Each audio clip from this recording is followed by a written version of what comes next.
Have you ever thought, okay, emotions are absolutely the problem? Or maybe if I ignore how I feel long enough, the feelings will get the hint and leave me alone. Spoiler, they don't. They never do. And usually they come back louder. Here's the real deal. Emotions are not the enemy. They're not evil little gremlins trying to ruin your day. And they're definitely not something you can spiritually sidestep, avoid, or pretend you don't have. Emotions are your informants, your internal news reporters, your psychological mail carriers. They bring messages, data, about what's going on inside you and around you. And honestly, humans misunderstand emotions more than almost anything else. I get it. We'd all love a no feelings option. But emotions are part of the operating system. They're ancient. They're wired into your survival. And they're not going anywhere. So instead of trying to exile them, the real work is learning how to live with them, learning how to hear what they're saying, learning how to regulate and cope instead of wrestle and avoid. And that's exactly what we're diving into today. Welcome to Deliver Us from Feelings, and Bad Relationships too. The podcast where psychology gets real, emotions make sense, and relationships feel a little less like a bad carnival ride.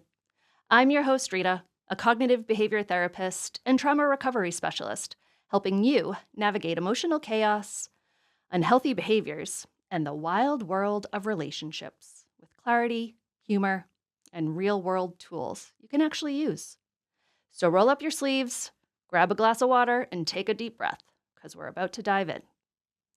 First, let's talk about these two words, feelings and emotions. These words get used interchangeably, and I want to take a moment to differentiate them. Feelings is a catch-all for any internal sensory phenomena. I like to describe feelings as internal sensory experiences. You will know you're having one because you can feel it. For example, if you have to sneeze, if your stomach is empty, if the wind is blowing, if the sun is bright. Our brain has a system that allows you to understand and process sensory data. We call that data a sensory stimulus. As I'm sure everybody remembers from learning in kindergarten, we have 5 senses: touch, taste, sight, hearing, and smell. But our brain has even more sensory capabilities than just these 5 senses. We can sense motion, we can sense our own awareness, we can even sense someone staring at us when we are asleep. Being able to sense stimuli in our environment is critical for our survival. When we're expressing or describing our feelings, we're typically talking about the sense of touch. Touch and feel are words we often use interchangeably to describe this particular sense. We feel. Sometimes we feel it with our hands, but we can also feel with our entire body. The outside of your skin and the inside of your skin, which you'll hear me refer to as your internal world. Sometimes we feel things with our gut or intuition. We may even refer to this as our third eye or our sixth sense. You can feel things physiologically like muscle aches, hunger, cramps, fatigue. These are internal experiences rooted in those sensory phenomena. Your brain processing some sort of stimulus, likely hormones, neurotransmitters, its various molecules being sent by organs and tissues in your body up to your brain, your headquarters, your command central. Your brain and your body are always in communication. They are always talking to one another. It's an amazing partnership like no other. Often, this communication is outside your awareness because, well, you don't need to know everything your brain and body are talking about. It would be way too overwhelming, too much noise to hear that conversation all day long. And you have other things that you need to focus your attention on, like work and taking care of your family or getting chores done, or maybe just going out and having a leisure fun time. But when your brain and body determine there is information you need to know, they will tell you. They will send a signal. and you will feel it. Now, without this sounding like Neurology 101 or the podcast to fall asleep to, this is important to understand in terms of your emotions because I want you to understand you are supposed to be able to feel. Feeling is good. It is functional. Again, it tells you if you are hungry, if the wind is blowing, and also if you're feeling wind blowing, you'll be able to differentiate it from a maybe gentle breeze or a gale force hurricane. Being able to feel allows you to notice if the sun is too bright or if you're burning your hand while you're cooking. Why? So you know what to do. You know how to respond. You know how to behave. In psychology, we call that adaptation. And being able to adapt is the fundamental part of how we survive. So you can see it's important. We need to be able to feel. Sensory processing, i.e., feeling your feels, has a function. If you couldn't feel, you probably wouldn't survive. Sensory processing is the communication between your brain and your internal environment, or we could say between your brain and your external environment. Like I said earlier, there's the world on the inside of your skin, your internal environment, and then there's the world on the outside of your skin, and we can call that your external environment. Your brain is always communicating between these two environments. It's amazing. All the time, all day long, it's doing this. It's how you know when you stub your toe on the coffee table, or when you're listening to your favorite song, or you're drinking your flat white mocha half-calf. In your internal environment, maybe it tells you when you are coming down with a cold, or you're ready to go to bed, or if the sun is too bright and you need your sunglasses. Feelings and our ability to, feel them relies on our physiology. Our brain sends chemicals to other parts of our brain and to parts of our body that make us feel these feelings, these sensations. The communication between your brain and your internal and external world informs your behavior, the what to do about it. This is probably the most important part. This helps us adapt, which means change in a way that gives us the best advantage to survive. And without really being dramatic, right? We're talking about survival. And I get it. In our modern world, if you live in the United States or a developed nation, you're probably thinking you're not out there foraging for food and, needing to survive in a way that maybe our ancient ancestors did. But you're still surviving. We have to survive physically by working, earning money, doing our chores. We also survive emotionally. We need relationships and emotions to be able to help us do that.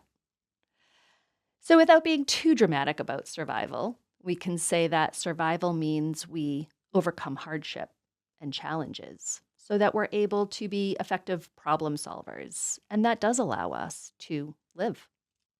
It's pretty basic until you apply this concept to human beings. And suddenly it becomes very complex because of our very complex brain and nervous system. There's no other like it. And our very complex social structures, relationships. So this is just kind of my background on or how I educate my clients on this concept of feelings. And again, we oftentimes interchange these words, feelings and emotions, and it's not a bad thing. I just like to differentiate because feelings can mean all of these sensory processes, not just emotions. Again, it could be indicative that you have a stomach ache or a headache, or you're just really, really tired, maybe overwhelmed. That might not be emotional, but it's definitely something that you will feel. And it's important that you feel it, not to be a nuisance, not to annoy you, but so that you know what to do, which might be to lie down, get some rest, take some vitamin C, hydrate. When we're talking about emotions, I call emotions the Navy SEALs of sensory processes. They're more than just feelings. They bring the big guns. They're a bit more complex than just sensory data. And they're processed in a completely different part of your brain than sensory data. And while your five senses tell you about your physical aspects and your inner and outer world, emotions tend to communicate to your brain about your inner self and external relationships. They inform about things like values and morality. They help us conform to society expectations and social norms. And they help us survive danger, increasing our odds of survival. If emotions were problematic and we weren't supposed to experience them, we would not have evolved to have them. I mean, think about that. The part of our brain that processes emotion would be like our appendix. It would be a tiny, useless little nub. We're supposed to have these things. Emotions are remarkable. They're necessary and helpful. But I get it. Emotions can be painful and uncomfortable and annoying. I teach my clients to measure their emotions. You can measure the frequency, which means how often you feel it, which could be once a week, twice a day, 3 times an hour. You can measure the duration of your emotion, which is how long it lasts when you have it, which could be maybe seconds or minutes or maybe hours. You can also measure the intensity of your emotion. On a scale of 1 to 10, with 10 being as strong as you can feel it, you can always ask yourself, how strong am I feeling this emotion? How intense is it? And you can rate it using that scale. It's very much like the pain scale, if you've ever gone to the hospital or the doctor because of pain that you're in, and they may even give you that rating scale that has little faces to help you evaluate the level of pain that you may be experiencing. You can think of that scale to measure the intensity of your emotions. So these are different ways that we can talk about emotion, or in this case, we can evaluate. Yes, you can evaluate your emotions. A lot of the times people try to solve their emotions, but that's me jumping ahead. We'll get back to that. So when we're talking about the intensity of emotions, something to be mindful of is the more intense your emotion, the more compromised your rational thinking. That's why they say that when you're upset, you shouldn't make a major life decision. And that kind of indicates, right, that there's this relationship between our thoughts and emotions. In cognitive behavior therapy, we educate people that there's an even broader relationship. And it's not only between your thoughts and your emotions, but also your behavior.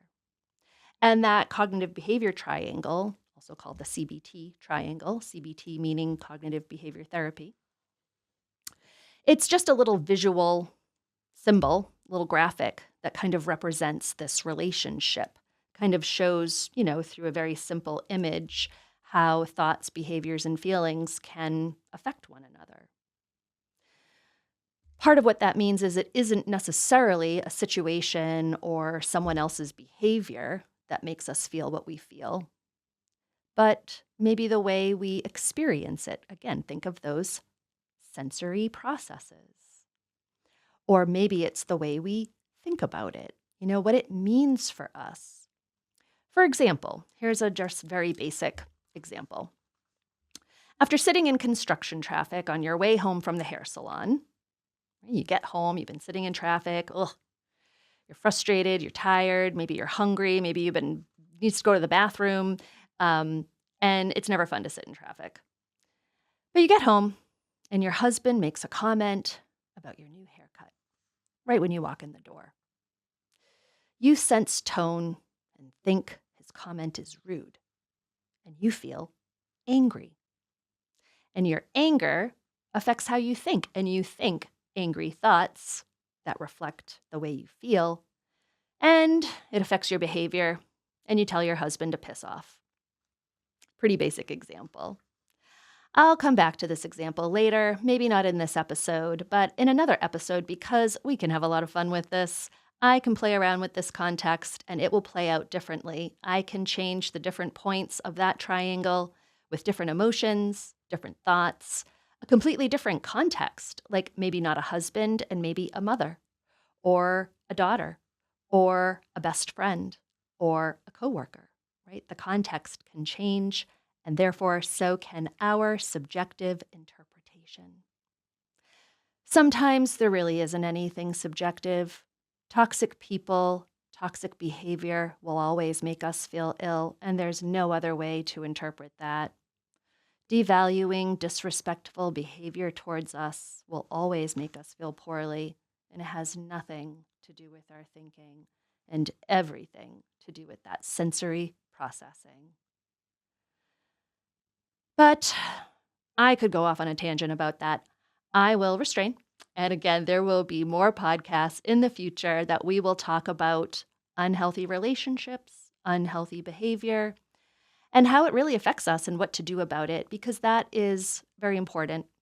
We will encounter these behaviors. We will encounter these people, unfortunately. And it is important that we know how to respond and that we know how to trust our emotions, because this is when our emotions will tell us that something isn't right, that something is affecting us or hurting us. And we might not want to believe that, or we might feel helpless and not know what to do about it. But this is where our emotions really are there to help us, to inform us. Remember, they're not there to be annoying, even though, you might feel annoyed by your emotions. And I can understand that. And I don't blame you. I sometimes get annoyed by my emotions too. But they are there to give us this information. And you're right. Sometimes it's information that maybe we're not ready to confront. We don't know what to do with it. And just the general way that the emotion makes us feel is really, really crappy. But like I said, we will get here. We will get back to talking about this. Right now, we're going to keep just talking about the basics, about emotions, how they affect us, how they make us feel, ways we can talk about them and describe them that are a little more healthy. And here's one of the ways that I hear my clients talk about how they feel, which is to say, I shouldn't feel that way, or I don't want to feel that way. Have you ever said that? Man, I don't blame people for saying it. Sometimes we feel things that we really don't want to feel, or that we really believe we shouldn't feel because maybe the way we feel isn't in harmony with those values that I alluded to earlier, right? Emotions tell us maybe about our own morality, about our values. So this can be where trying to cope with these feelings can be really challenging.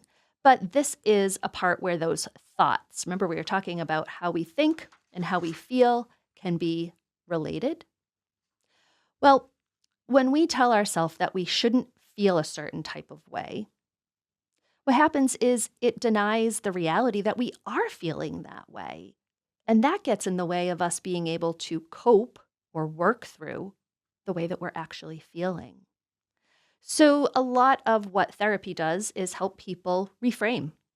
Reframe means to kind of take apart the way that you're thinking and put it back together in a way that's more useful, more helpful, but still grounded in reality. It's not like fake thinking or fantasy thinking, because that wouldn't be helpful. So being able to restate a should statement, my reality is I am feeling this way. I wonder what I need to help me cope with it or work through it. The other type of thought that is very common, like I said, people might say, I don't want to feel this way.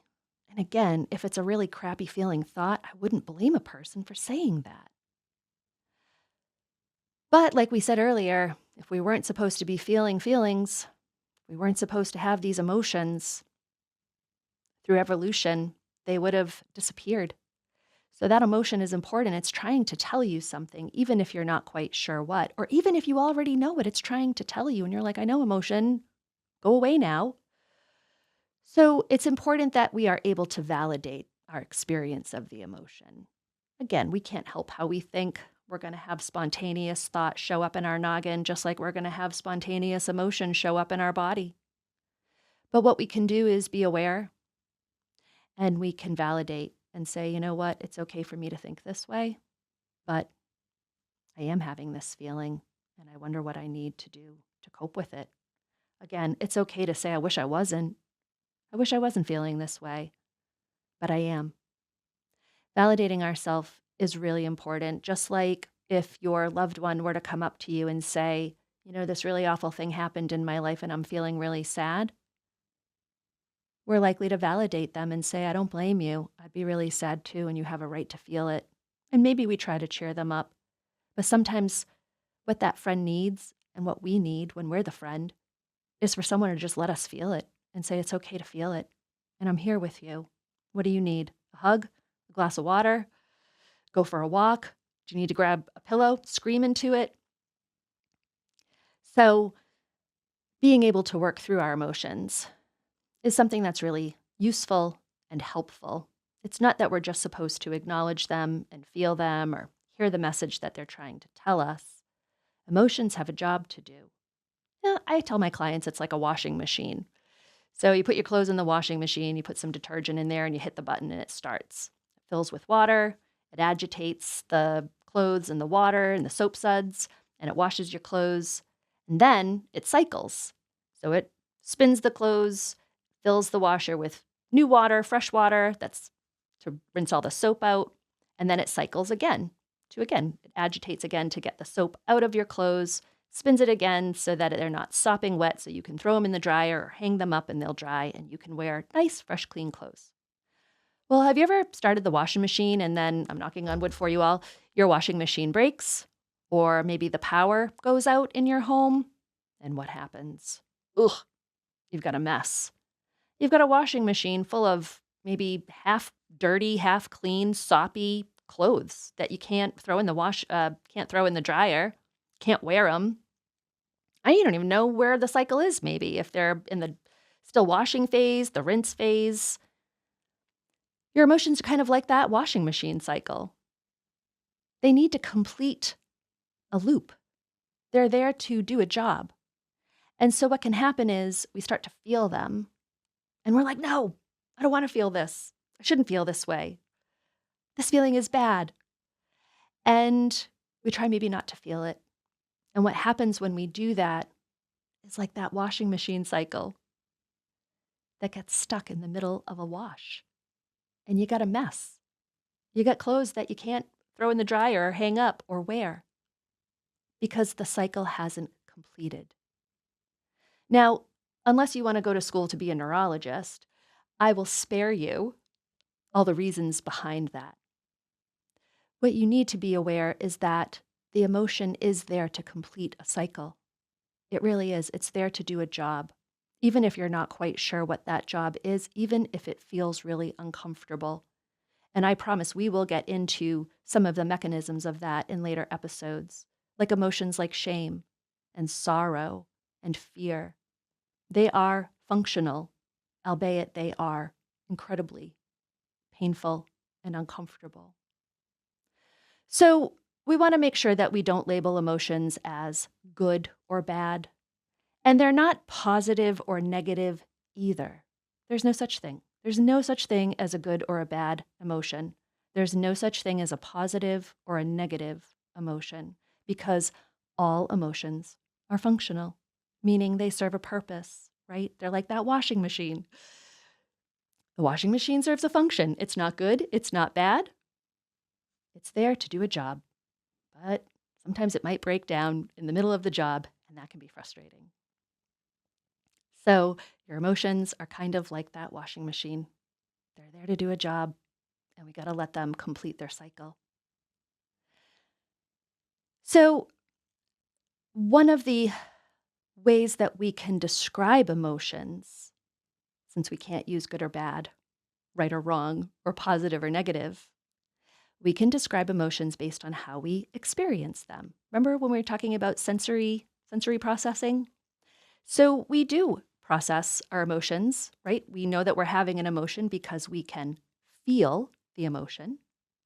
And based on the way we experience that feeling of the emotion, we can describe the emotion using these words: pleasant, neutral, unpleasant. Now, most of the time when people come to therapy, they're not talking to me about the pleasant emotions, probably not even the neutral ones. What do people talk about when they go to therapy? What do people talk about when they're with their friends or water cooler talk at work? They're talking about those unpleasant, pesky, annoying emotions and maybe the life events and the people in our life that cause them. But in all honesty, we could also, in order to be able to evaluate and describe our emotion, the way we experience it, the way it affects us, we could use a scale of unpleasantness, right? When we're talking about unpleasant emotions, we could have some sort of a scale that goes from mildly uncomfortable all the way up to excruciatingly painful. So you might say, well, Rita, you're talking about these emotions, and you just said emotions can be excruciatingly painful, but you keep also saying that we're supposed to feel them and they're, serve a function and they have a purpose. Why would something that has a purpose and a function also hurt us, be excruciatingly painful? And I would say that's an excellent question. But here's the answer. And it's ironic, I know. Emotions don't hurt us. Emotions do not hurt us. I know they can feel painful. They can feel painful. They can hurt. But emotions don't hurt us. Life events do. In fact, we can become emotionally injured, but it is not the emotion that is injuring you. It is the emotion that has been injured. Weird, right? We're very used to our physical body. When it gets injured or it gets sick, it makes sense, right? If you've ever sprained your ankle, again, I'm knocking on wood for you, so it doesn't happen. If you've ever sprained your ankle, you can tell. I mean, you can describe it. There might be a video or a picture of it, and you're hoping there isn't, I know. But, there could be.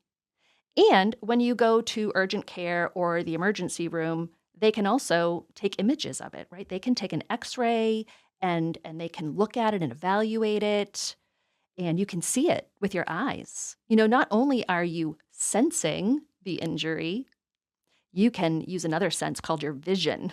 You can see it. And it might be swollen and it might be purple, and you will know. You will feel it and you will see it. And maybe there's some other indicators too. You won't be able to walk on it. It will hurt more. There is comfort in being able to understand our physical injury. Now, that doesn't negate the pain and maybe anxiety that we experience. But right, it makes sense. And humans like when things make sense. When we get injured emotionally, and we do, and if you're alive, you have, it's really weird for us. It makes us feel really uncomfortable. So on top of being injured emotionally, what makes it more complicated is this ambiguity. We're like, where the hell am I injured? I know I am. I can feel it. But where? Is it in me? Is it outside of me? Is it on a part of me? Is it all of me? I mean, really, think about it.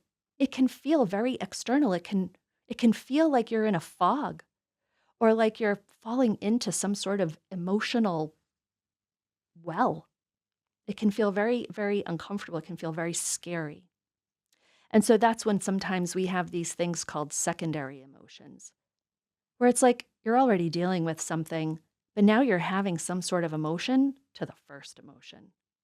Listen, I didn't make us. I just try to educate people about us. I know, it's weird. And it can feel overwhelming when you're like, well, maybe somebody I really love passed away and that really hurts.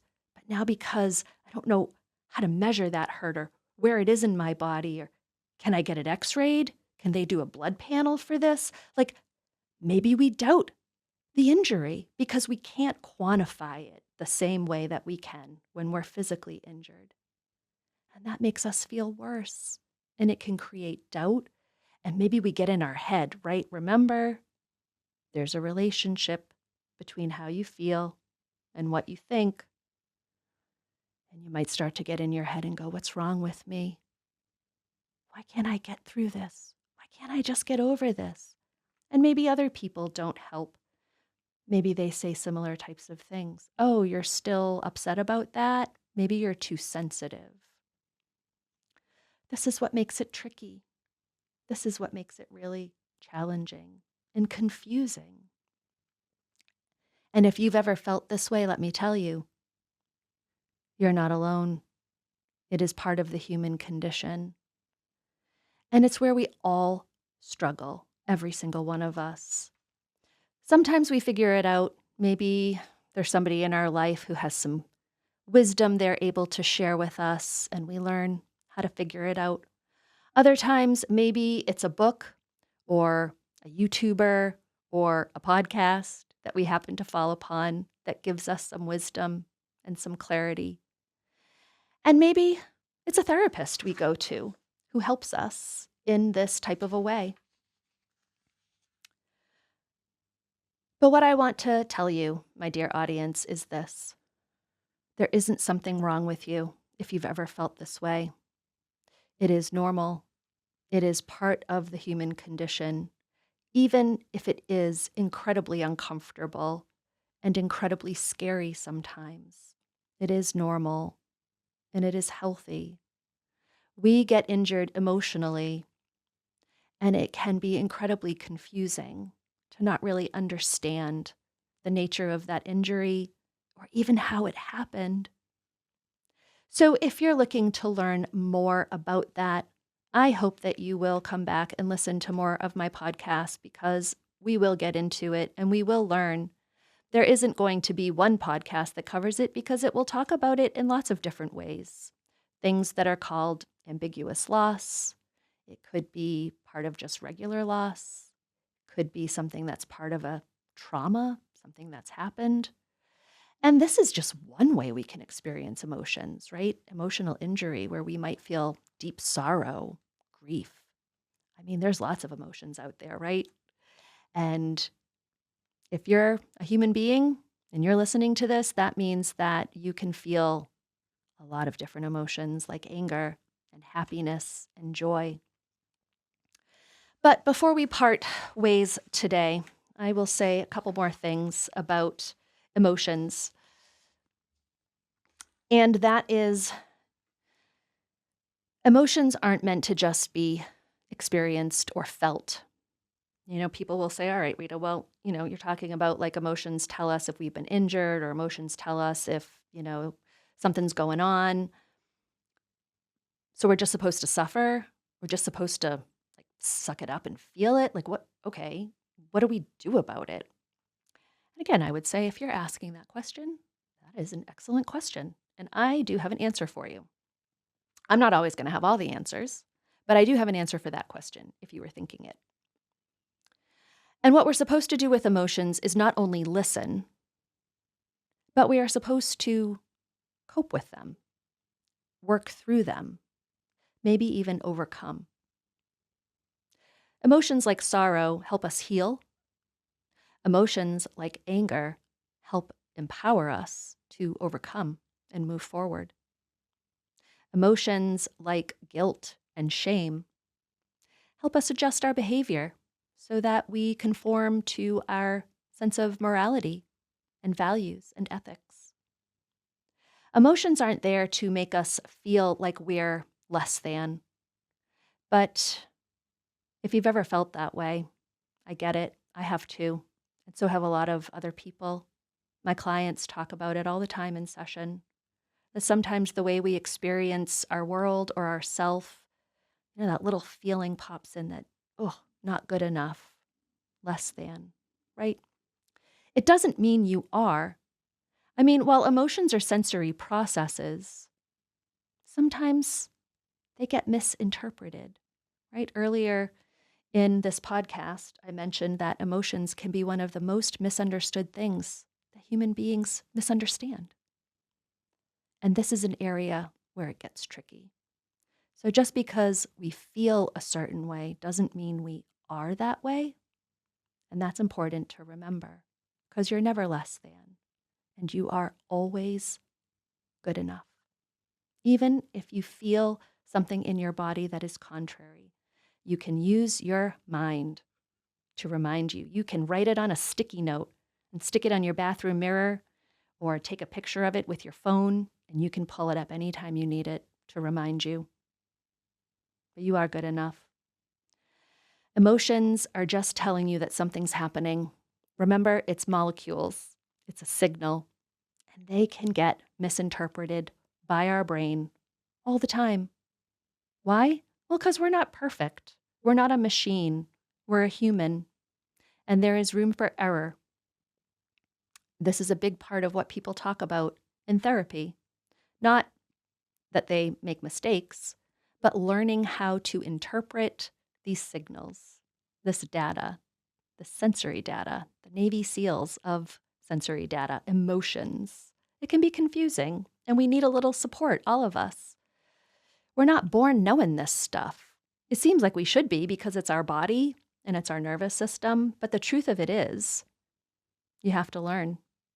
So emotions give us information, but part of what we need to do is, decipher, decode. It's like emotions are in code and we need a deciphering kit. But if you can kind of stick to the basics, right, and think of emotions as one word, sometimes that feeling might be a whole phrase. That's coming from a different part of your brain. And again, we'll talk about that in another time. But for now, remember, an emotion is one word, like happy or angry or guilty. And emotions need to be coped with. We need to develop a sort of tolerance for the discomfort of these emotions that are uncomfortable, unpleasant. And it takes practice and it takes know-how. And we won't be able to get into all of the different coping skills today. But something you can always do is breathe. If you think about it, if you've ever taken an exercise class or some sort of standardized test or gone to yoga or meditation, usually always starts with breath. Even at the beginning of this podcast, I think I mentioned grab a glass of water, take a breath, right? Get ready.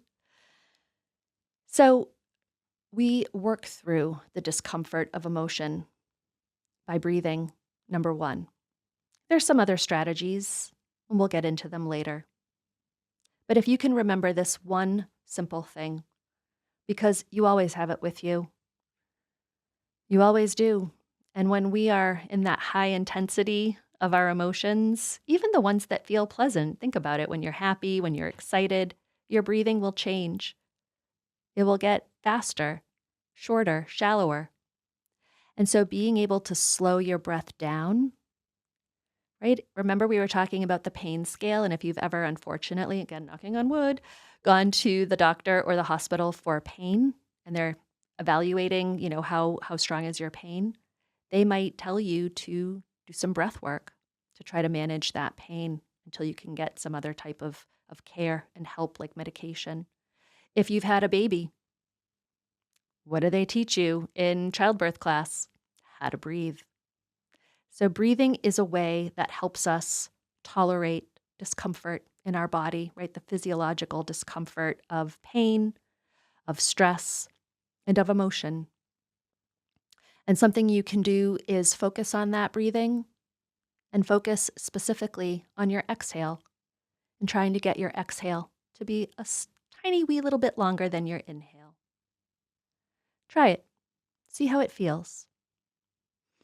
We'll practice together in our next podcast to give you a little rehearsal, see what it feels like, get the gist of it. Remember, if you're somebody that tells yourself you're supposed to know everything, this is the time to start to reframe that type of thinking and say, you know what? It's okay. It's okay if I don't know how to do everything, because nobody does. When you're born, you don't know anything. Little babies only have reflexes. They can cry and they can pee and poo and they can spit up, and everything else is a reflex. Everything that you can do, every word that you can speak, every bit of information that you have stored in your mind, you have learned. And it takes time. And probably there's just as much over the course of your life that you've forgotten that you have also learned. And then you can relearn, and that's a much faster process.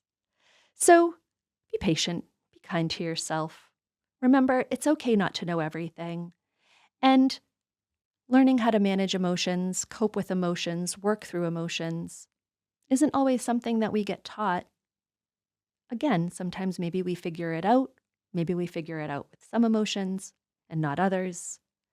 But give yourself a break. There's no possible way that you're born knowing how to do this, even though it's your own body and it seems like we should. It's okay if you don't. That's why there's the whole field of psychology and psychotherapy. And that's why there's so many podcasts and self-help books and YouTube videos that talk about how to do this. And that's why there's gyms and meditation centers and fitness studios and all kinds of people out there, personal coaches and trainers that help us learn how to take care of our body and our mind and our emotions. Because it's not so easy. Once you get the hang of it, it becomes easier. But it takes time and learning and practice. And if you're showing up for this podcast and you've gotten this far, then give yourself a pat on the back and congratulate yourself for taking time to do something important for you and for showing up for yourself. Thanks for joining me on Deliver Us from Feelings and Bad Relationships Too. If today's episode gave you something to think about, helped you feel a little more human, and know that you're not the only one, or made relationships seem a little less scary or confusing, make sure to follow the show so you don't miss what's next. Have a question about how to be human, cope with emotions, get along with others? Send it to me at duf2abr2@gmail.com. That's duf2abr2@gmail.com. Until the next time, take care of your mind, honor your feelings, and remember, a healthy relationship with another starts with a healthy relationship with yourself. See you next time.